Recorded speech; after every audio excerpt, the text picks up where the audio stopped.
آپ جتنے زیادہ اختیارات کے چکر میں پڑتے جاتے ہیں آپ خود کو کمزور کرتے جاتے ہیں اور آپ کے دشمنوں کی تعداد میں اضافہ ہوتا جاتا ہے۔ اگر یقین نہیں آتا تو رومن جنرل سیزر پر شیکسپیئر کا ڈرامہ پڑھ لیں۔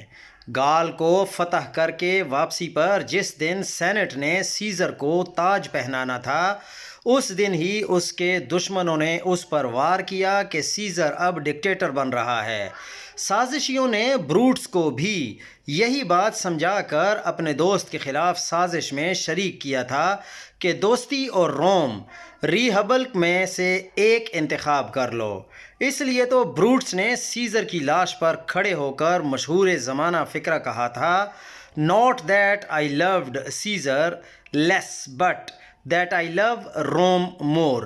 میرا خیال ہے خدا جتنی عزت دے اسے ہی بندہ سنبھال لے تو بڑی بات ہے۔ کثرت کی خواہش کا ذکر تو قرآن میں بھی ہے اور اس سے منع کیا گیا ہے۔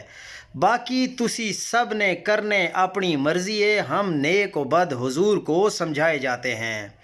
ایک بندہ گھوڑا بیچ رہا تھا، اس نے خریدار سے کہا کہ باقی تو یہ بہت اچھا گھوڑا ہے، بس ایک ہی خامی ہے کہ جب اس پر کوئی سوار ہوتا ہے تو یہ 3 بڑی چھلانگیں لگاتا ہے، پھر بڑا سموتھ چلتا ہے۔